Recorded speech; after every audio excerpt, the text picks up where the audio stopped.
ॐ आचण्डाला प्रतिहतरयो यस्य प्रेम प्रवाहो लोकातीतोऽप्यहनजहो लोककल्याणमार्गम् त्रैलोक्येऽप्यप्रतिममहिमा जानकी प्राणबन्धो भक्त्या ज्ञानं मृतवरवपु सीतया यो हि रामः स्तब्धीकृत्य प्रलयकलितं वाहवोत्थं महान्तं हित्वा रात्रिं प्रकृतिसहजाम् अन्धतामीस्त्रमिश्रं गीतं शान्तं मधुरमपि यः सिंहनादं जगर्ज सोऽयं जातप्रथितपुरुषो रामकृष्णस्त्विदानीं जय जय रामकृष्णो वंशकल्पोतरु जय जय भगवान् जगतेर्गुरु जय जय गुरुमाता जगत जननी रामकृष्ण भक्तिदात्री चैतन्यदायिनी जय जय रामकृष्ण इष्टगोष्ठीगण सबार चरण रेणु मागे अधम। श्री भगवान अशेष कृपाय आबार आमरा समवेत हয়েছি श्री श्री रामकृष्ण पुथी पाठ एवं आलोचनार उद्देश्य निये। विगत दिन भूल करे এই আমাদের বলরাম মন্দিরে যে অনলাইন ক্লাস হয়েছিল তাতে এই আমাদের অনলাইন ক্লাসের পড়াটা পড়িয়ে ফেলেছি এই পেজ মার্কের গোলমালে। সেই কারণে এই অধ্যায়টা খানিকটা পড়ানো হয়েছে শশী শরৎ মহেন্দ্র কবিরাজ ও বুড়ো গোপালের সঙ্গে ঠাকুরের মিলন। প্রথমের অংশটা শুধু তত্ত্ব শ্রীরামকৃষ্ণ কেমন ছিলেন সেই সম্পর্কে বলা হয়েছিল এখানে, সেই কারণে আমি আর পুরোটা বলছি না, সিনপসিস বলছি। সেখানে ঠাকুর সম্পর্কে বলা ছিল স্পষ্ট বর্ণ উচ্চারণে জিহ্বার জড়তা, তোতলা শ্রী প্রভুর মুখে কাটা কাটা কথা, শ্রীঅঙ্গেতে নাই রূপ বিশেষ এমন, অবয়বে অতি অল্প স্বল্প লক্ষণ, নয়ন দুখানি টানে ঈষৎ বঙ্কিম, বাটালিতে কাটা ঠোঁট ঈষৎ রক্তিম, বাল্য গেল হইল যবে আরম্ভ যৌবন, হীন দাস্য বৃত্তি বেশে পূজারী ব্রাহ্মণ, অন্দিয় হইল বিয়া আশ্চর্য কথন, ৩০০ টাকা নহে কানা করি কম, পশ্চাতে প্রবল অনুরাগে ঝঞ্ঝায়, উন্মত্ত প্রমাদ বাদ যেথায় সেথায়, সাধু সন্ন্যাসীর চিহ্ন অঙ্গে মোটে নাই, সহজ হইতে অতি সহজ গোসাই, গুরু পিতা কর্তা ভাব কিছু নাই মনে, চিরকাল শিক্ষা প্রার্থী সকলের স্থানে, সকলেই যেন তার শিক্ষকের যোগ্য, সকলের সন্নিকটে ভাবে অনভিজ্ঞ। পুথিকার বলছেন শ্রীরামকৃষ্ণের এই ছবিটি খুব সুন্দর ছবি, এখানে এই অংশটা আবার করে রিপিট করলাম। কেমন ছিলেন? আমরা গুরুদাস বন্দ্যোপাধ্যায়ের শ্রীরামকৃষ্ণ দেখে মনে করতুম তিনি আধপাগল, তা কিন্তু বলছে না, বলছে একটু কথা বলতে তার জড়তা ছিল, আর তিনি একটু তোতলা ছিলেন। মাস্টারমশাইয়ের স্মৃতি কথায় আছে একটানা কথা বলতে গেলে ঠাকুরের কথা আটকে যেত, এটা হচ্ছে কথা, কিন্তু ভীষণ সুন্দর কথা বলতেন। রূপ কিরকম ছিল বলছেন, শ্রীঅঙ্গেতে নাই রূপ বিশেষ এমন। অনেকের এক একটা বিউটি স্পট থাকে না, যে ধরুন কারোর গজদাঁত থাকে, কারোর গালে টোল পড়ে, কারোর এখানে হয়তো এরম জায়গাটা একটা হয়তো ছোট্ট তিল আছে, কারোর ঠোঁটের তলা একটা তিল আছে, এই থুতনিতে তিল আছে, এগুলো বিউটি স্পট বলে। সেই রকম একটা আইডেন্টিফিকেশন মার্ক, ওরকমভাবে আইডেন্টিফাই করা যাবে শ্রীরামকৃষ্ণকে দেখে এরকম নয়, কিন্তু অপূর্ব সুন্দর। বলছেন যে অবয়ব অতি অল্প স্বরূপ লক্ষণ, নয়ন দুখানি টানে ঈষৎ বঙ্কিম, বাটালিতে কাটা ঠোঁট ঈষৎ রক্তিম। বলছেন টানা টানা দুটো চোখ ছিল আর বাটালি দিয়ে কাটা মানে এত নিখুঁত করে তার ঠোঁটগুলো ছিল। কাঠের অবয়ব যখন আমরা তৈরি করি, কাঠের মূর্তি বাটালি দিয়ে যেরকম নিখুঁত করে ফেলি, ঠিক সেই রকম নিখুঁত, একেবারে অপূর্ব সুন্দর। বলা হয় ঠাকুরের ঠোঁট খুব পাতলা পাতলা ছিল, সরু সরু ঠোঁট ছিল, আর তিনি জিভ দিয়ে করে সবসময় চাটতেন, সেই কারণে তার ওষ্ঠ এবং অবয়ব সবসময় রসামৃত এই মুখের ইয়েতে লেগে থাকতো। আর বলছেন বাল্য গেল হইল যবে যৌবন আরম্ভ, হীন দাস্য বৃত্তিবেশ পূজারী ব্রাহ্মণ, পণ দিয়া হইল বিয়া আশ্চর্য কথন, 300 টাকা নহে কানা করি কম। বলছেন বাল্য গেল যৌবন এলো, তিনি হীন দাস্যবৃত্তি চাকরের কাজ গ্রহণ করলেন। দেখুন কি অদ্ভুত ব্যাপার, 3টি অলঙ্কার তিনি এনেছিলেন, এটা আমরা সবসময় বলি। একটা হচ্ছে দরিদ্রতার অলঙ্কার, একটা হচ্ছে নিরক্ষরতার অলঙ্কার, আর 3 হচ্ছে এই দাস্যবৃত্তি পরাধীনতার অলঙ্কার। এই 3টি তিনি অলঙ্কার পরে এসেছিলেন যাতে কেউ তাকে না ধরতে পারে, কেউ তার সম্পর্কে কিচ্ছু না জানতে পারে। এটা হচ্ছে তার style, presentation, style of presentation. এইরকমভাবে তিনি নিজেকে প্রকাশ করেছিলেন যাতে কেউ তাকে জানতে পারবে না। এইরকম ছেলের জন্য বিয়ে করতে পারবার সময় তখনকার দিনে মা ঠাকুরুনকে বিয়ে করার জন্য 300 টাকা পণ দিতে হয়েছিল। কিন্তু তারপরে তার সেই উন্মাদ লক্ষণ দেখা গেল। তিনি সাধু ও সাধু সন্ন্যাসীর চিহ্ন অঙ্গে মোটে নাই, সহজ হইতে অতি সহজ গোসাই। তার গায়ে কোনো বাহ্যিক চিহ্ন ছিল না। বিদ্যাসাগর মশাই জিজ্ঞেস করেছিলেন না কিরকম পরমহংস, মাস্টারমশাই বলেছিলেন চটি জুতা পরেন, লাল পেড়ে কাপড় পরেন, জামা পরেন, কোট পরেন, বনাতে ঢাকা কান ঢাকা টুপি পরেন। এইভাবে তিনি আর কলকাতায় যান, পান খান, আর ইয়েতে দক্ষিণেশ্বরের ঘরে খাট বিছানায় শোন। বিদ্যাসাগর বাপের জন্মে এরকম পরমহংস দেখেননি। আমাদের রামচন্দ্র দত্ত তার ধারণা ছিল যে তার সারা গায়ে ছাই মাখা থাকবে, মাথায় বিরাট একটা জটা থাকবে, তিনি কৌপিন পরে থাকবেন এবং হাতে একটা চিমটে থাকবে। কিন্তু যখন দরজা খুলে পরমহংসকে দেখলেন অপূর্ব সুন্দর দেখতে, 5 ফুট 9 ইঞ্চি লম্বা একজন পুরুষ, গৌরভদ্র, তার দিব্যরূপ, ওপরের অংশটা খালি, তাই কাঁচা কোচের যে কাপড়টা সেটা কাঁধে ফেলা, তার মধ্যে একদম আনঅ্যাসিউমিং, একদম তাকে দেখে বোঝা যায় না। আপনারাও যদি ছবিগুলো দেখেন, দূর থেকে দেখলে ঠাকুরকে আলাদা করে আইডেন্টিফাই করা যায় না, কিন্তু যত ঠাকুরের কাছে যাওয়া যায় অপূর্বতার। এই যে আজকে যেখানে গেছিলাম সেখানে ওরা অনুরোধ করেছিল যে কোথা থেকে ছবি করাবে। আমি ওদের বলেছিলাম অদ্বৈতাশ্রম থেকে ছবি করাবে। অদ্বৈতাশ্রমের ছবি খুব পারফেক্ট, একবার অরিজিনাল থেকে করা, সেটার পর সামান্য একটু টাচ দেওয়া হয়েছে, কারণ পুরোনো ছবি নষ্ট হয়ে গেছিল, তাই একটু হাতটাতে এই কাছে একটু টাচ দেওয়া আছে, কিন্তু ছবিটা অরিজিনাল। ঠাকুর মায়ের কাছে যে ছবি ছিল, মা যে ছবিটি পুজো করতেন, যেটি ব্রাহ্মণকে দেওয়া হয়েছিল, ব্রাহ্মণ ফেলে দিয়ে গেছিলেন, সেই ছবি থেকে আমাদের পূজ্যপাদ চেতনানন্দজি মহারাজ ছবি তুলে নিয়ে গেছিলেন। তারপরে সেই ছবির একটা অংশকে প্রায় অন্তত 100 গুণ বাড়িয়ে তার যে ময়লা সেগুলোকে পরিষ্কার করে সেই অরিজিনাল ছবিকে অরিজিনাল ফর্মে ফেরত দেওয়া হয়েছিল। যে ছবিটা এসেছিল সেটা একটু হালকা রং তার, এখন দেখবেন ছবিটা অনেকটা উজ্জ্বল এবং ডিজিটালি সেটা একটু ব্রাইট করা হয়েছে, কিন্তু অপূর্ব সুন্দর। আমরা পুরনো ছবিও দেখেছি আর নতুন ছবিও দেখলাম। এনসি দাসের, সেদিনকে এক জায়গায় গেছিলাম, সেখানে অনেক বছর বাদে এনসি দাসের তোলা ছবি। আগে তো এনসি দাসের ছবি সব জায়গায় পাওয়া যেত।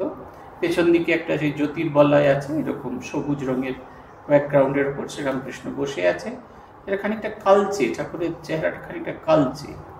কিন্তু এই যে ছবি হয়েছে মনে হচ্ছে না হাত বাড়িয়ে, আমার তো দেখে মনে হচ্ছিল অর্গতিতে গিয়ে এই বোধহয় হাতটা বাড়িয়ে আবার হাতটা ধরে ফেলবেন, আর বোধহয় এক্ষুনি পালিয়ে যাবেন এইখান থেকে, এত দিব্য।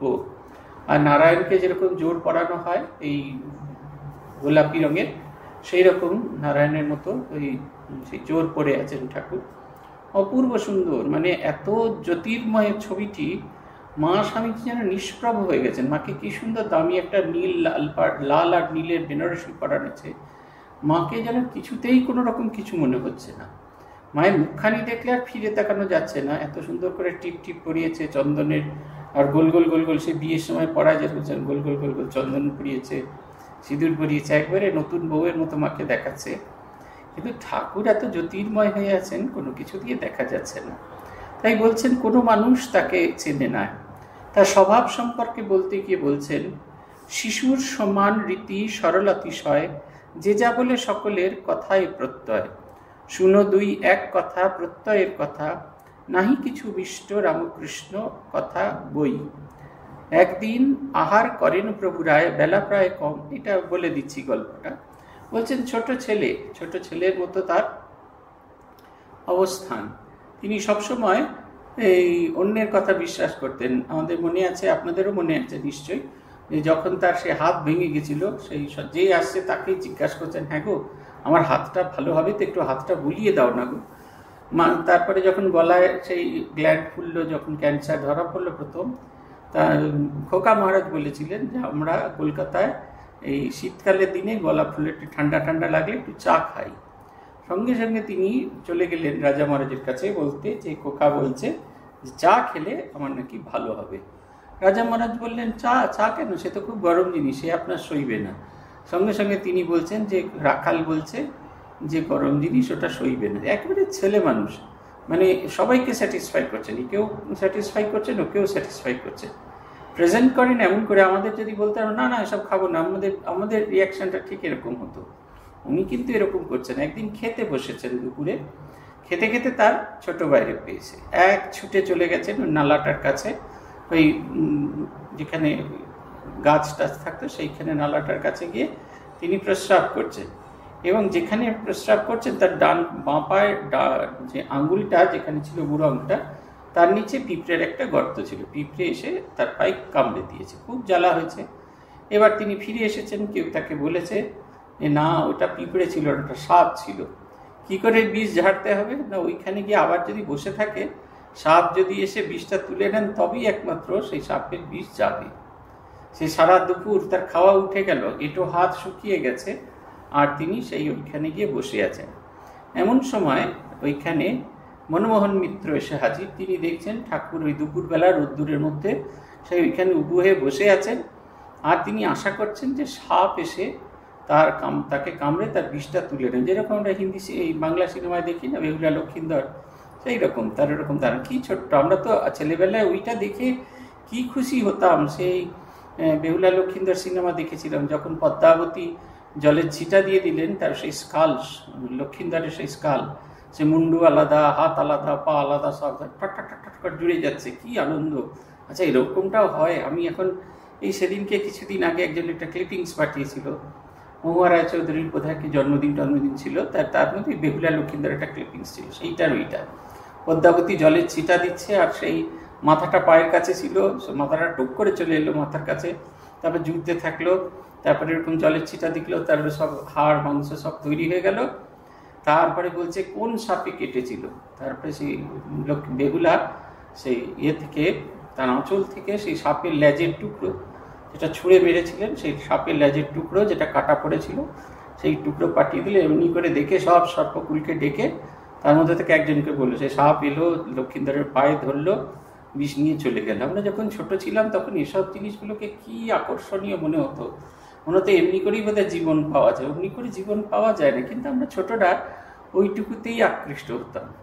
বলছেন তাই তাঁরও শ্রীরামকৃষ্ণের অবস্থা এরকম ছোট শিশুর মতো, স্বল্প কিছুতেই তার অগাধ বিশ্বাস, এই বিশ্বাসটি তিনি করে যেতেন। এই বিশ্বাসের জন্য তাকে খুব দাম দিতে হতো। আজকে যে অংশটা করব সেটাই। কটু কথা অপরের অঙ্গ আভরণ, প্রহার করিলে তবু নাহি ক্ষুণ্ণ মন, বলিতে বিদারে হৃদয়ে এত সহ্য গুণ, মথুরের সময়েতে জনৈক বামুন, কালীঘাটে করে বাস কালীর পূজারী, চণ্ডালের অপেক্ষায় অতি কদাচারী, তুলনায় অতি মহা পাপী মানে হার, সহজে বুঝিবে শুনো, সহজে বুঝিবে মন শুনো সমাচার, শ্রীপ্রভুর মহিমার না হয় তুলনা, জীবের উপরে তার অপার করুণা, কোন অবতারে হেন নাহি দেখা যায়, শ্রীঅঙ্গ আলয় শুধু প্রভু পূর্ণ করুণায়, মথুর প্রভুর ভক্ত হইবার আগে, অতিশয় ভক্তি প্রীতি শ্রদ্ধা অনুরাগে, যাইতেন কালীঘাটে এখনো তখন, করিবারে ইষ্টমূর্তি কালী দর্শন, প্রতিবারে পূজারি পুরুত যেই জনা, পাইত বাসনাতীতে পূজার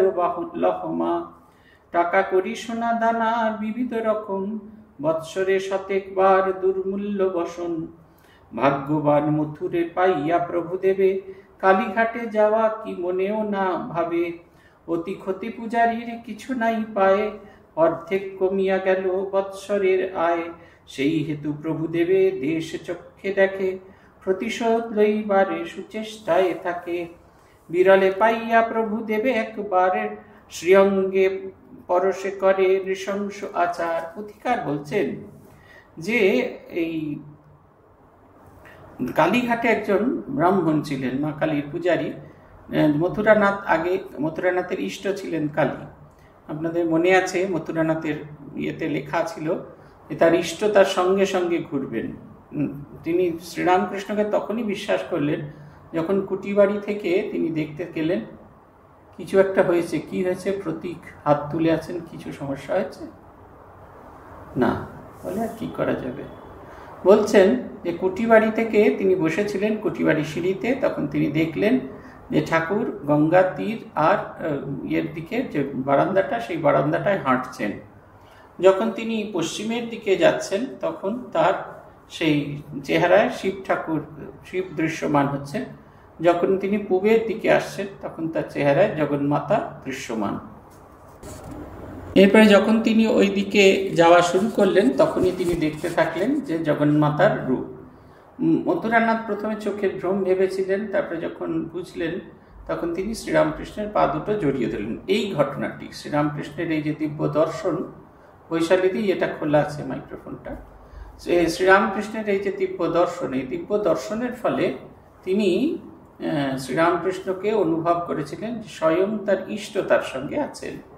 কালীঘাটে যেতেন মথুরানাথ এবং সেখানে একজন পূজারী ছিলেন, তাকে মাকে যেমন পূজা দিতেন মায়ের পূজারীকেও প্রচুর জিনিসপত্র দিতেন, একেবারে দামি দামি জিনিসপত্র, অলংকার, যা দেবীকে দেওয়া হতো সবই সেই পূজারীর হতো, কাপড় চোপড় এই সমস্ত। তার সারা বছরের খরচা উঠে যেত ওখান থেকেই। এদিকে মথুরানাথ যখন শ্রীরামকৃষ্ণের সংস্পর্শে এলেন তখন তার আর কালীঘাটে যাওয়ার ইচ্ছে হতো না, ফলে তার দর্শনের পরিমাণ কমে গেল, তার বিদায় আদায় দেওয়ারও পরিমাণ কমে গেল। বামুনের পুরো টাকাটা, বাৎসরিক রোজগারটা অর্ধেক হয়ে গেল।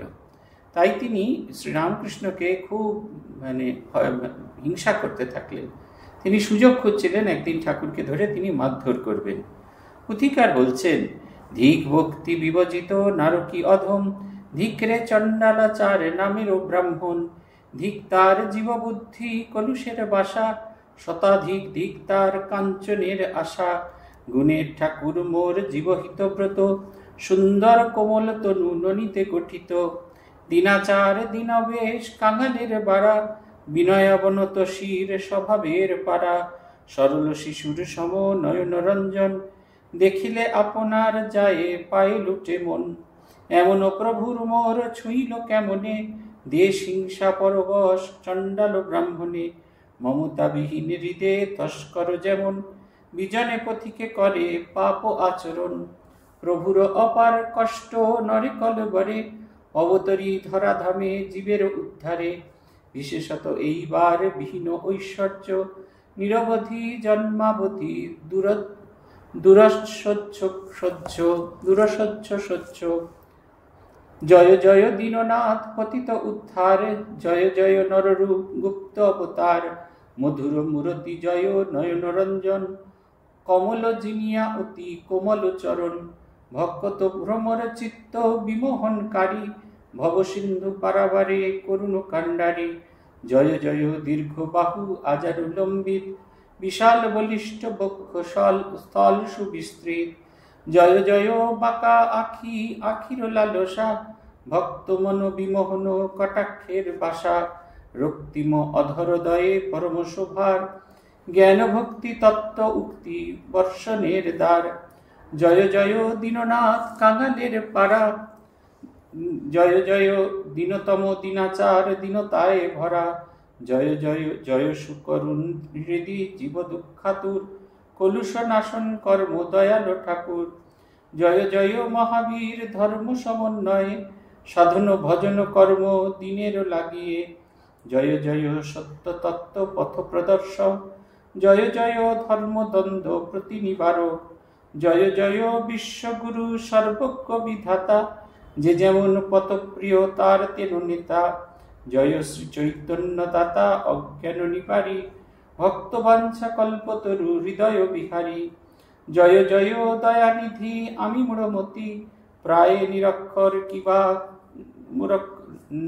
নিরক্ষর মূর্খ কিবা জানি স্তুতি, মিনতি অভয়ে পদে একমাত্র করি, যে জনিতে দিও জন্ম তাহে নাহি ডরি, না হয় করিও কৃমি ইচ্ছা যদি মনে, কিন্তু যেন রহে মতি যুগল চরণে, ভক্তিহীন শ্রীচরণে করোনা কখনো, কলুষ চরিত হেন যদিও ব্রাহ্মণ, কামিনী কাঞ্চনা শক্ত যজ্ঞ সূত্রধারী, জপ তপ পরিত্যক্ত পাশব আচারী। তিনি একদিন ঠাকুরকে ধরে মেরেছিলেন। এই ডায়লগটি খুব বিখ্যাত, যে বল না বামুন কি করে বাবুকে হাত করলি। এটা আমাদের মঠ মিশনের সাধুদের ভিতরে খুব একটা কোটেড একটা আমাদের অনেক সময় কোড ওয়ার্ড আমরা ব্যবহার করি না, ঠিক সেই রকম কোড ওয়ার্ড, যে বল না বামুন ঠাকুরকে কি করে হাত করলি। সেই বামুন ঠাকুরকে মারধর করেছিল, লাথি মেরেছিল, ঠাকুরকে খুব জোরে পা দিয়ে লাথি মেরেছিল, এবং লাথি মারার ফলে ঠাকুরকে ফেলে মেরেছিল। প্রথমে হাত দিয়ে মেরেছিল, তারপরে পা দিয়ে পদাঘাত করেছিল শ্রীরামকৃষ্ণকে। কিন্তু ঠাকুর এটা একেবারে নিঃশব্দে করে ফেলেছিলেন। মথুরানাথ জানতে শুদ্ধ পারেননি। মথুরানাথের বাড়িতে হয়েছিল এই ঘটনা। মথুরানাথ জানতে শুদ্ধ পারেনি ঠাকুর এরকমভাবে অত্যাচারিত হয়েছিলেন। শ্রীরামকৃষ্ণদেব এইভাবে হয়েছিলেন। পুঁথির স্পেশালিটি হচ্ছে একটু করে পুঁথিকার ঘটনা বলেন, একটু করে শ্রীরামকৃষ্ণের স্বরূপত্ব সম্পর্কে বলেন। এরপরের অংশটা তাই বলছেন, ধিক ভক্তি বিরচিত নারকী অধম, ধিকরে চণ্ডালাচার নামেরও ব্রাহ্মণ, ধিক তার জীববর্তী কলুষের ভাষা, শতধিক ধিক তার কাঞ্চনের ভাষা। বলছে সে শুধু নামেই ব্রাহ্মণ, তার যজ্ঞসূত্র আছে, কিন্তু তার ভক্তিহীন। এরপরে শেষের দিকে যেমন লিখছেন, কামিনী কাঞ্চনাসক্ত যজ্ঞসূত্রধারী, জপ তপ পরিত্যক্ত পাশব আচারী। বলছেন এই মানুষটি কিরকম না, তিনি কামিনী কাঞ্চনে আসক্ত, যদিও তিনি যজ্ঞসূত্র ধারণ করে আছেন, কিন্তু সেই যজ্ঞসূত্র তিনি জপের জন্য ব্যবহার করেন না, এবং তা দিয়ে তার কোনো তপস্যাও নেই। তিনি নামেই ব্রাহ্মণ, কিন্তু আসলে তিনি পাশব আচারী। কাকে তিনি আঘাত করছেন? পুথিকার বলছেন,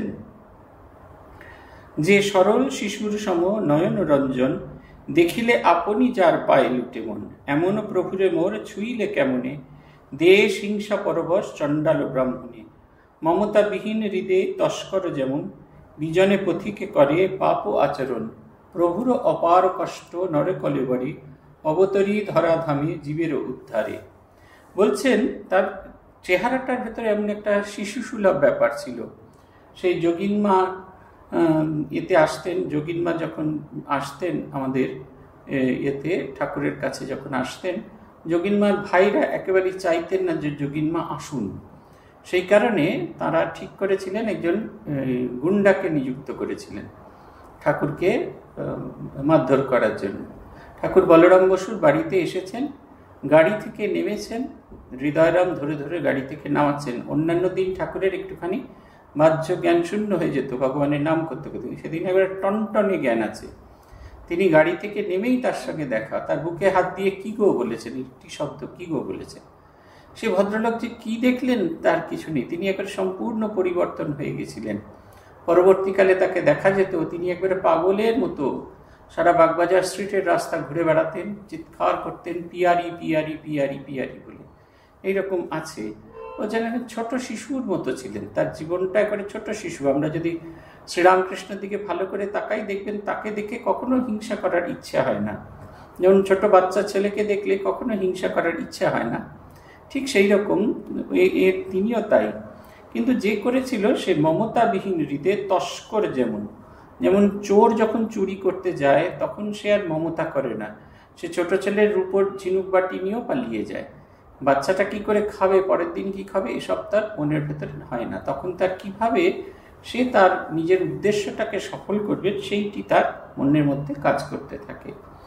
ভগবানেরও ভীষণ কষ্ট, এই যে যখন তিনি নরকলেবর ধারণ করে আসেন, তার ভীষণ রকমের কষ্ট, কত রকমের কষ্ট, মানুষের জন্য কত রকমের কষ্ট সহ্য করতে হয় সেটা বলার উপায় নেই। আমার মনে আছে পূজ্যপাদ আত্মস্থানন্দজি গুরু প্রণাম নিচ্ছেন,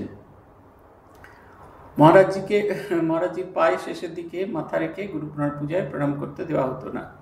মহারাজের পায়ে ফুল দিয়ে আর তারপরে মহারাজের পা স্পর্শ করে প্রণাম করে সামনে একটা কুশল থাকতো, সেইখানে মহারাজ মাথা ঠেকে প্রণাম করতে হতো ভক্তদের। সে একজনের দীক্ষা হচ্ছে, তিনি ফুল দিয়েছেন, তারপর উঠবার সময় ওই বৃদ্ধ মানুষ তার দুটি পায়ের ওপর সমস্ত শরীরে চাপ দিয়ে উঠছেন, আর মহারাজ করে উঠেছেন, এত লেগেছে। মহারাজ বললেন যে তুমি কি তোমার শরীরের সব চাপটা আমার ঘাড়েই চাপিয়ে দিলে? এটা কিন্তু তিনি ইচ্ছাকৃতভাবে করেছেন। তিনি ভাবছেন তার সমস্ত ভার তার গুরুর পাদপদ্মে নিবেদন করে দিয়েছেন। সেটা তো ফুল দিয়ে তো নিবেদন করেছেন, তার জন্য ওয়েট দিতে হতো না। সেবকরা একটু বকাঝকা করছিলেন, মহারাজ বললেন ছাড়ো, ছেড়ে দাও, একটা মনের ভাব আছে। আমরা মনে মনে ভাবছিলাম, দেখতে দেখতে গুরু পুজো হচ্ছে তখন কাজ করতে করতে ভাবছিলাম কি অদ্ভুত সহ্য শক্তি, কি অপার সহ্য শক্তি। এটা হচ্ছেন শ্রীরামকৃষ্ণের যারা মিনিয়েচার ফর্ম। অতএব শ্রীরামকৃষ্ণ কত কষ্ট সহ্য করেছেন এটা আমরা ধারণ করে নিতে পারি। বিশেষত এইবার বিহীন ঐশ্বর্য, নিরবধি জন্মাবধি, দুরন্ত সহ্য, দুরসহ্য সহ্য। জয় জয় দীরনাথ পতিত উদ্ধার, জয় জয় নররূপ গুপ্ত অবতার। মধুর মূরতি জয় নয়ন রঞ্জন, কমল জিনিয়া অতি কোমল চরণ। বলছেন এই অবতারে বিশেষ করে খুব বেশি কষ্ট, এই জন্মাবধি, জন্ম থেকে ছোট থেকে তিনি নানা রকম কষ্ট সহ্য করেছেন। আমাদের তো একটু কষ্ট হলেই কত কম হয়ে যায়। ঠাকুর পারিবারিক দিক থেকে খুব কষ্ট সহ্য করেছেন এবং পরবর্তীকালেও যখন এসেছেন তখনও খুব কষ্ট সহ্য করেছেন। অনেকের অবহেলা, তিনি প্রধান পূজারী, তাকে মানুষজন অবহেলা করে, পাগল বলে। স্বাভাবিক মানুষকে আমাদের একটুখানি কোনো রকম যদি কেউ অপমান করে আমাদের মনে কত লাগে। ঠাকুর কিন্তু এগুলোকে খুব নিঃশব্দে সহ্য করেছেন, দিনের পর দিন সহ্য করেছেন। কিন্তু তথাপি জগতের প্রতি তার কখনো কোনো রকম অন্যরকম দৃষ্টি হয়নি। তাই বলছেন ভকত ভ্রমর চিত্ত বিমোহনকারী, ভবলুব্ধ পারাবার করুণ কাণ্ডারী। তার শরীরের বর্ণনা করছেন, জয় জয় দীর্ঘ বাহু আজানুলম্বিত, বিশাল বলিষ্ঠ বক্ষ স্থল সুবিস্তৃত, জয় জয় বাঁকা আখি আখির লালসা, ভক্ত মন বিমোহন কটাক্ষের বাসা, রক্তিম অধরদয় পরম শোভার, জ্ঞান ভক্তি তত্ত্ব উক্তি বর্ষ নির্ধার, জয় জয় দিনাচার কাঙালের বাড়া, দীনতম দিনাচার দীনতায় ভরা। এটা হচ্ছে কথা। এই ঠাকুরকে এই খুব সম্ভবত কেশবচন্দ্র সেন এবং আরো একজনকে, তার সঙ্গে কে ব্রহ্মা বিষ্ণু অবতার, এরকম সেদিনকে পড়ছিলাম কার একটা স্মৃতি কথায়, ভুলে গেছি। সেখানে কেশবচন্দ্র সেন এবং আরো একজন ছিলেন, তাদেরকে তুলন, এটা ওই প্রভু মহারাজের স্মৃতি কথায় পড়ছিলাম, সেখানে এটা উল্লেখ করা আছে। খুব সম্ভবত এটা প্রব্রাজিকা ভাষ্য প্রণমাতাজির স্মৃতিতে আছে, এটা আমার মনে পড়ছে যতদূর। তা সেইখানে আছে, সবাই একে বলছেন ওইটা, ওকে বলছেন, ঠাকুরকে বলছেন তুমি কি? বলছেন আমি বাবু তোমাদের দিনের দিন, তোমাদের ছোট রেণুটার, তোমাদের ছোট লোমটারও, লোম যে গাছা সে তারও সেও ছোট, আমি বড় নই। তিনি নিজেকে এরকমভাবে লুকিয়ে রাখতেন, কিন্তু তার সেই দিব্য রূপ এটা লুকিয়ে রাখা যেত না। আজানুলম্বিত বাহু, টানা টানা চোখ, অপূর্ব সেই হাসি, সেই চোখের স্বর যাকে বিদ্ধ করত, সে জীবনে কোনোদিন ঠাকুরকে ভুলতে পারত না। বিরাট বুক, সেই বুকে স্থান ছিল না এমন মানুষ আর জগৎ সংসারে নেই। এবারে পুথিকার প্রার্থনা করছেন, কি সুন্দর এই প্রার্থনা। পুথিকারের কিছু কিছু প্রার্থনা ভারী সুন্দর। এইরকমই একটি প্রার্থনা যেটা উল্লেখ করব আমরা। বলছেন, জয় জয় দয়ানিধি আমি মূঢ়মতি, প্রায় নিরক্ষর মূর্খ কিবা জানি স্তুতি, মিনতি অভয় পদে একমাত্র করি, যে জনিতে দিয় জন্ম তাহে নাহি ডরি, নাহাই করিও কৃমি ইচ্ছা জ্যোতি মনে, কিন্তু যেন রহে মতি যুগল চরণে। ভক্তিহীন শ্রীচরণে করোনা কখনো, কলুষ চরিত্র হেন যদিও ব্রাহ্মণ।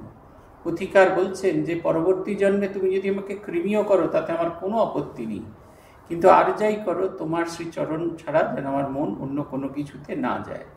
আরেকটা জায়গায় শ্রীরাম পুথিকার প্রার্থনা করছেন, বলছেন তুমি আমায় সংসারী করেছো, তাতে আমার কোনো আপত্তি নেই, আমি এ নিয়ে কোনো প্রতিবাদ করছি না, কিন্তু সংসারী করেছো বটে, সংসারী সাজিয়েছো বটে, সংসারী করিও না। তুমি আমায় সংসারে থাকতে বলেছো, সংসারী সেজে থাকতে বলেছো, আমি থাকছি, তাতে আমার কোনো আপত্তি নেই, কিন্তু আমাকে সংসারী করে দিও না, সংসারের পাকের ভেতরে ডুবিয়ে দিও না। সবসময় যেন তোমায় ভালোবাসতে পারি, কোনো অবস্থাতেই যেন আমার মন তোমা ভিন্ন আর অন্য কোনো কিছু চিন্তা না করতে পারি। কি সুন্দর কথাটা। আমরা শ্রীরামকৃষ্ণের কথা যেরকম আছে, নৌকা জলে থাকুক তাতে কোনো ক্ষতি নেই, জল যেন নৌকায় না প্রবেশ করতে পারে, ঠিক সেই রকম সংসারী জীব সংসারে থাকুক তাতে কোনো ক্ষতি নেই, সংসার যেন সংসারী জীবের মতো প্রবেশ না করে। নৌকা যদি জলে না থাকে তাহলে নৌকার কোনো ইম্পর্টেন্স হারিয়ে যায়, সে তো ডাঙাতে এমনি পড়ে থাকবে উপেক্ষিত, তাকে জলে নামতেই হবে। আর নৌকার চালানোর জন্য নৌকার ভেতরে খানিকটা জল রাখতে হবে নৌকাটাকে ব্যালেন্স করার জন্য। কিন্তু ব্যালেন্স করার জন্য যে জল তার পরিমাণটা যদি বেশি হয়ে যায় তাহলে কিন্তু সে নৌকা ডুবে যাবে। আপনারা যারা বেলুড় মঠের এপার ওপারে যে নৌকাটা চলাচল করতে এখন আর করে না, যদি স্মৃতি থাকে দেখবেন ওখানে একটা ছোট্ট হ্যান্ড পাম্প ছিল। নৌকাটা চালিয়েই দক্ষিণেশ্বর এই বেলুড় মঠ থেকে কুটিঘাট, কুটিঘাট থেকে বেলুড় মঠ যাওয়ার সময় যিনি চালাতেন, চালানোর পর তিনি হ্যান্ড পাম্প সবসময় পাম্প করে যেতেন। ওই যে জলগুলো ঢুকতো সেই জলগুলো পার করে দিতেন, অতিরিক্ত জল। আমরা সংসার ছেড়ে অন্য কোথাও থাকতে পারবো না, ওই বড় কয়েকদিন সারদা তপবনে গিয়ে কি একটুখানি 3 দিনের কথামৃত পাঠটার শুনে আসতে পারবো, কিন্তু সংসার ছেড়ে আমরা যেতে পারবো না। সেই 3 দিনের ক্লাস শেষ হয়ে গেলে জয়শেখর মহারাজ বলবেন যাও এবার নিজের বাড়ি গিয়ে আবার যেমন ছিলে তেমনি হও, পুনর্মুষিক ভাব এই করো। কিন্তু আমাদের যেন সবসময় মনটা যেন ঈশ্বরাভিমুখী হয়, যে শিক্ষাটা আমরা নিয়ে আসি সেই শিক্ষাটা যেন আমাদের কাছে হয়, আমরা যেন তাকে ভাবতে পারি। এই একটা গল্প আছে একজনের, আজকেই ভাবছিলাম যদি কেউ ওই গল্পটা বলতেন, মন্দিরের প্রয়োজনীয়তা কি এটা বলতে। এটা যদিও ইংরেজদের গল্প। একজন পাদ্রী একটা গ্রামে এসেছেন, একটা চার্চের দায়িত্ব নিয়ে এসেছেন। গ্রামে আর কত লোক থাকবে, তারা প্রত্যেক রবিবার আসেন সেই সার্মন শুনতেন, সানডে ক্লাসে, সানডে মাসে আসেন। পাদ্রী সকলকেই প্রায় চেনেন, একজন খুব সময় মতো আসেন। পাদ্রী লক্ষ্য করলেন পরপর 2 সপ্তাহ সে আসেননি। তৃতীয় রবিবারে যখন সে লোকটি এলো না, তখন পাদ্রী খুঁজে খুঁজে তার বাড়িতে গিয়ে বিকেলবেলা গিয়ে হাজির। খুব ঠান্ডা পড়েছিল সেদিনকে। পাদ্রী দরজা নক করতেই সে লোকটি দরজা খুলে দিল। পাদ্রী দেখলেন সে ভেতরে একটা কাঠের চেয়ারের সামনে বসে একটা কড়ায় খানিকটা কয়লা গরম করে তার সামনে আগুন সেঁকছে। পাদ্রী গিয়ে ঘরে ঢুকতেই সেই টুপি, তার কোট, তার ছাতা, তার লাঠি সব রেখে সেই চেয়ারে গিয়ে বসলেন। লোকটি ভাবছেন পাদ্রী বোধহয় কিছু উপদেশ দেবে। পাদ্রী একটা কথা বললেন না। তারপরে খানিক বাদে পাদ্রী আস্তে আস্তে একটা খুব জ্বলন্ত কয়লা চিমটে করে তুলে নিয়ে গিয়ে ঘরের একটা কোণে রেখে দিয়ে সে আবার বসলেন। লোকটি ভাবছে এইবার বোধহয় পাদ্রী কিছু উপদেশ দেবেন। পাদ্রী তখনও কিছু উপদেশ দেন না। সেই আগুন গোলা সেটা কয়লাটা সেটা ধীরে ধীরে ধীরে ধীরে ঠান্ডা হয়ে গেল, একেবারে ঠান্ডা হয়ে গেল। তখন পাদ্রী আবার গিয়ে চিমটেতে করে সেই কয়লাটা নিয়ে এসে আগুনের মধ্যে ফেলে দিলেন, আর আগুনটা কয়লাটা খানিক বাদে দাউ দাউ করে জ্বলে গেল। সৎসঙ্গ, ভগবত প্রসঙ্গ, এটা সবচেয়ে বড় জায়গা হচ্ছে মন্দির, যেখানে আমার ভেতরে আগুন যেটা আছে সেই আগুনটাকে দাউ দাউ করে জ্বালাতে সাহায্য করে। আমাদের প্রত্যেকের ভেতরে আগুন আছে। আমরা যে সৎ প্রসঙ্গ করি, পড়াশোনা করি, জপ ধ্যান করি বা মন্দিরে যাই, ভালো মানুষের সঙ্গে সম্পর্ক করি, এর একটাই উদ্দেশ্য, নিজের ভেতরে যে আগুনটা আছে সেটি সম্পর্কে অবহিত হওয়া 1, আর 2 হচ্ছে সেই আগুনকে আগ্নেয়গিরিতে রূপান্তরিত করা। সে আগুন যে এত বাড়বে যেন আমার জীবনের যাবতীয় কলুষতা চলে যাবে। পুথিকার লিখছেন, জয় জয় শ্যামাসুতা জগত জননী, আদ্যাশক্তি গুরু পরা চৈতন্য দায়িনী, সিদ্ধি শান্তি স্বরূপিণী দয়াময়ী নিচে, সোনার অক্ষরে লেখা চরণ সরোজে, লজ্জাশীলা দ্বিজবালা পবিত্র জীবন, শ্রীপ্রভুর পাদপদ্মে গত প্রাণ মন, তন্নাম শ্রবণ প্রিয়া লীলা পুষ্টিকারী, জীবের কল্যাণ চিন্তা দিবা বিভাবরী, শ্রীপ্রভুর ভক্তগণে অপার করুণা, কায় মন বাক্যে নিত্য মঙ্গল কামনা, রামকৃষ্ণ ভক্তিদাত্রী শ্রী চৈতন্য দায়িনী, জীবে দিতে ভক্তি তত্ত্ব আপনি ঈশানী, জগৎ জননী ভাবে ভক্তে অতি স্নেহ, সমভাবে সবে পায় বাদ নাহি কেহ, মনোবাঞ্ছা পূর্ণকারী প্রভুর মতন, বিতরিতে জ্ঞান ভক্তি পরম রতন, যত্ন বোধহীন প্রায় নিরক্ষর, কুঞ্চিত মলিন আত্মা পরম পামর, সর্ব অপকর্মকৃত নাহি কিছু বাদ, এমন যে আমি তারও পুরাইলে সাদ, লিখাইয়া লীলা গীতি সুধার ভাণ্ডার, প্রচারিতে আপনার মহিমা অপার, আদিম চরিত্র মোর হইয়া বিদিত, যদি কেহ পরে এই রামকৃষ্ণ গীত, সহজে বিশ্বাসে তার হইবে অন্তরে, সহজে বিশ্বাস তার হইবে অন্তরে, গেয়েছিল রাম নাম বনের বানরে। পুথিকার বলছেন এবার তিনি বন্দনা করছেন জগজ্জননী শ্যামাসুতা, শ্যামা সুন্দরী দেবীর কন্যা সারদা দেবীর। বলছেন তিনি আদ্যাশক্তি গুরু দ্বারা চৈতন্য দায়িনী, তিনটি এই বিশেষণ ব্যবহার করছেন। তিনি সেই আদ্যাশক্তি, আর তিনি শ্রীরামকৃষ্ণের স্ত্রী। কিন্তু তার চেয়েও বড় জিনিস, বৈশিষ্ট্যটি বলছেন, সেটা হচ্ছে চৈতন্য দায়িনী। আমাদের ভেতরে চৈতন্য শক্তি, সেটি জাগরণ করা, এবং সেই চৈতন্য শক্তির প্রতি আমাদের যে বিশ্বাস, সেটি জগন্মাতা ধ্যান। ঠাকুর শ্রী শ্রী মাকে বলা হয় ঠাকুরের হলেন ইচ্ছা মূর্তি। ঠাকুর ঠিক যেভাবে জগতের কাছে প্রকাশিত হতে চেয়েছিলেন, শ্রী শ্রী মা ঠিক সেইভাবে নিজেকে জগতের কাছে প্রকাশ করেছিলেন। বলছেন সিদ্ধি শান্তি স্বরূপিনী দয়াময়ী নিজে, সোনার অক্ষরে লেখা চরণ সরোজে, লজ্জাশীলা দ্বিজবালা পবিত্র জীবন, প্রভুর পাদপদ্মে কত প্রাণ মন। তিনি দিতে পারেন সিদ্ধি, তিনি দিতে পারেন শান্তি স্বরূপিনী। মায়ের যেটা ছিল, এটা অদ্ভুত, যেটা বলছেন না, রামকৃষ্ণগত প্রাণাম তন্নাম শ্রবণ প্রিয়ম তদ্ভাব রঞ্জিতাকারণ জগন্মাতৃ স্বরূপিণী।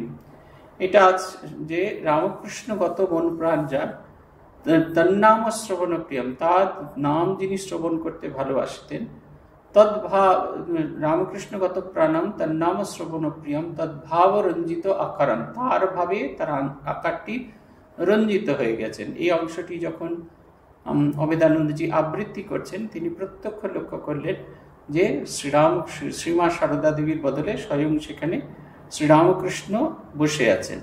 আসলে শ্রীরামকৃষ্ণ বসে থাকাটা একটা ভাবার জিনিস। সেটা হচ্ছে তিনি ঠাকুরের ভাবে এতখানি ভাবিতা হয়ে যেতেন যে তার আলাদা করে নিজের যে স্বরূপ, সেটা আর বোধে তার থাকতো না। এটা হচ্ছে তার বিশেষ বৈশিষ্ট্য। তিনি আমাদের সমস্ত কিছু পাপ ও সন্তাপ হারিনি, মায়ের ধ্যান মন্ত্রে বলছেন যে দুটি জিনিস তিনি কেড়ে নেন। একটা হচ্ছে পাপ, আরেকটা সন্তাপ। আমরা তো খারাপ কাজ করব, এবং খারাপ কাজ করার পরে আমাদের মনের ভেতরে তার জন্য কষ্ট হবে। মায়ের কৃপায় দুটি জিনিস চলে যায়, খারাপ কাজ করার ইচ্ছা, এবং পূর্বগত যে খারাপ কাজ করেছি তজ্জনিত যে বেদনা, সেটাও চলে যায়। আপনাদের মনে আছে নিশ্চয়ই যে মায়ের কাছে একজন এসেছেন, একজন মহিলা, যিনি বিপথগামী হয়েছেন। মা তাকে কি সুন্দর করে অ্যাকসেপ্ট করলেন। মা, দোষ কি, ভুলটা কি হয়েছে সেটা তো জেনেছো, এসো এবার এই ঘরে। সবাই রাগ করছেন, কিন্তু মা ঠাকুরানীর কাছে তিনি গ্রহণযোগ্যা। বলছেন পাপ ও সন্তাপ হারিনি, পাপ যেমন আমাদের যে খারাপ কাজ করবার ইচ্ছা, সেটা যেমন তিনি কেড়ে নেন, তেমনি পূর্বকৃত যাবতীয় যে কষ্ট, সেটা খারাপ কাজ করেছি তজ্জনিত যে মনোকষ্ট, সেটাও মা কেড়ে নিতেন, সবটুকু মা কেড়ে নিতে পারতেন। তিনি বলছেন লজ্জাশীল দ্বিজবালা পবিত্র জীবন, শ্রীপ্রভুর পাদপদ্মে গত প্রাণমন। এই কিভাবে নিজেকে প্রেজেন্ট করতেন, লজ্জাশীলা, মাথায় ঘোমটা দেওয়া। সরজুবালা দেবীর বর্ণনা আছে যে গোলাপ মায়ের সঙ্গে তিনি চলেছেন, তিনি সেই গঙ্গার ঘাটে চলেছেন। গোলাপ মা বলছেন যে মা, এদিকে গর্ত আছে, ওখানটা ভাঙা আছে, ওখানে নোংরা আছে। মাও ঠিক সেই রকম ভাবে যাচ্ছেন। তার মানে কি মা হেঁটে যেতে পারতেন না? খুব পারতেন। But the way of her presentation, এটা একটা অদ্ভুত, একেবারে সবার উপর নির্ভরশীলা, অন্যের উপর নির্ভরশীলা, এমনভাবে করছেন যে তিনি ছাড়া আমার আর কেউ নেই। ছোট শিশু যেরকম করে, এক্স্যাক্ট সেই রকম করছেন যে তুমি বাবু, তুমি আমার সমস্ত শেষ, তোমাকেই বিশ্বাস করেছি, তোমার উপর ভরসা করেছি, তুমি ছাড়া আমাকে কে দেখবে। মা এমনভাবে নির্ভরশীল হয়ে পড়তেন যে আমরা মাকে সম্পূর্ণভাবে, আমরা মায়ের যে সেবক, আমাদের নিজেদের ভেতরের বিকাশ হয়ে যেত। ত্রিগুণাতীতানন্দজির ঘটনা আপনাদের মনে আছে, যখন তিনি যাচ্ছেন মাকে নিয়ে জয়রামবাটিতে, সেইখানে একটা জায়গায় এই রাস্তা কাটা ছিল, আর সেইখানে ত্রিগুণাতীতানন্দজি নিজে শুয়ে পড়তে চাইলেন, এবং যাতে তার উপর দিয়ে, ওই ভাঙা রাস্তার উপর দিয়ে যদি মায়ের যায়, প্রবল ঝাঁকুনিতে মায়ের ঘুম ভেঙে যাবে, সেইখানে নিজে শুয়ে পড়তে চাইলেন। এই যে ভালোবাসাটা কোন জায়গায় মা এক্সটেন্ড করতে পারতেন, যে নিজের শরীর কোনো কিছুর প্রতি এই আকর্ষণটা, সেটা সম্পূর্ণভাবে দূরীভূত হয়ে যেত, আমাদের ভেতরে একেবারেই থাকতো না। এইটি তাঁর, অথচ ওয়ে অফ প্রেজেন্টেশনটা কি সহজ সরল একেবারে। বলছেন তন্নাম শ্রবণ প্রিয়া লীলা পুষ্টিকারী, জীবের কল্যাণ চিন্তা দিবা বিবাহ। তিনি রাত দিন জগতের সকলের কল্যাণ চিন্তা করছেন। অরূপানন্দজি শ্রুতি কথাতে আছে যে মা সারাক্ষণ ধরে জপ করছেন, রাত্রিরেও জপ করে চলেছেন। মা বলছেন কি করি বাবা, ওরা ইয়ে নিয়ে এসেছিল, আগ্রহ নিয়ে এসেছিল, দীক্ষা নিয়ে গেল, কই কাউকে তো জপ করতে দেখি না।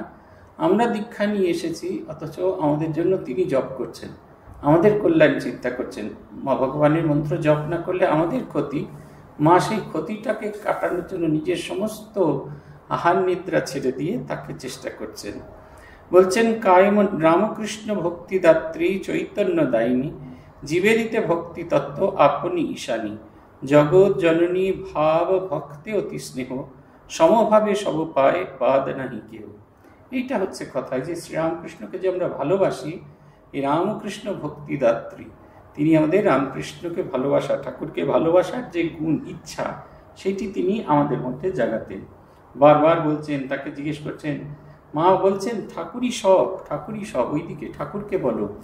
একবারও বলছেন না আমার কাছে হলো হবে, নিজেকে একবারে লুকিয়ে রেখেছেন। বলছেন ওইখানে আত্মস্থানজিকে দেখেছি, কোনো ভালো ফুলের মালা যদি কেউ নিয়ে আসতো দীক্ষার সময়, পড়ানোর সময়, বারবার বলতেন না আমাকে পড়াতে হবে না, ওখানে গিয়ে ঠাকুরকে পড়াও, ওইখানে ঠাকুরের ছবি আছে ওইখানে পড়াও। সে একজন পদ্ম ফুলের মালা নিয়ে এসছে, 4টে মালা নিয়ে এসছে, দুটো লাল পদ্মের মালা, একটা সাদা পদ্মের মালা, একটা ঠাকুরকে পরানো হচ্ছে, একটা মাকে পরানো হচ্ছে, একটা স্বামীজিকে পরানো হচ্ছে, আর একটা বিরাট বড় সাদা পদ্ম ফুলের মালা, মহারাজ গলা থেকে পা অব্দি লম্বা, এত বড় মালা। এই সমস্ত পদ্ম ফুল ফুটিয়ে, সারা রাত ধরে ফুটিয়ে লাল সুতো দিয়ে গেঁথে সে অধ্যাপক ভদ্রলোক নিয়ে এসছে। মহারাজ কিন্তু প্রথমেই বললেন আগে ঠাকুরকে পড়াও। যখন দেখলেন ঠাকুরের পড়ানো হয়ে গেছে, তখন তিনি নিজে পড়তেন। যা কিছু ভালো, যা কিছু শ্রেষ্ঠ, সব ঠাকুরের জন্য। কোথাও গিয়েছেন, কোনো খাবার খেয়ে খুব ভালো লেগেছেন, সেখান থেকে ফিরে আসবার সময় মন্দিরের জন্য নিয়ে এসেছেন। আত্মস্থানজি এই কাজটি সবসময় করতেন। রঙ্গনাথানন্দজি গিয়েছেন, ছেলে মানুষের মতো অবস্থা। এই ব্যাঙ্গালোর গিয়েছিলেন, সেখানে দেখলেন কনকাম্বর ফুলের মালা পরানো হয়েছে। এই একটা মালা ঠাকুর কতদিনে পরেন এসব তার তো ধারণা নেই, কিন্তু 1 ডজন কনকাম্বর ফুলের মালা নিয়ে এলেন। সেই থার্মোকলের মধ্যে বরফ দিয়ে কনকাম্বর ফুলের মালা এনেছে। আমরা গিয়ে দেখছি, সকালে গিয়ে দেখছি একটা মালা পরানো হয়েছে, বেলায় দেখছি ঠাকুর আরেকটা মালা পরেছেন, বিকেলে মন্দির খুলতে দেখছি আরেকটা মালা পরে আছে, রাত্রিরে বিকেল সন্ধ্যারতির সময় আরেকটা মালা। পূজারীকে জিজ্ঞেস করছে কি করবো, কি করবো, প্রেসিডেন্ট বা নিয়ে এসছেন, মালা নষ্ট হয়ে যাবেন। ওইটা দেখে তার এত ভালো লেগেছে। আমরা যে রঙ্গনাথানকে বলতে একদম শুষ্কম কাষ্ঠম, তা কিন্তু নয়, ঠাকুরের প্রতি অদ্ভুত তাদের ভালোবাসা।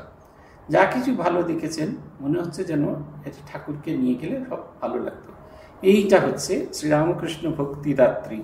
বলছেন জীবে দিতে ভক্তি তত্ত্ব আপনি ঈশানী, জগৎ জননী ভাবে ভক্তি অতি স্নেহ, সমভাবে সব পায় বাদ নাহি কেহ।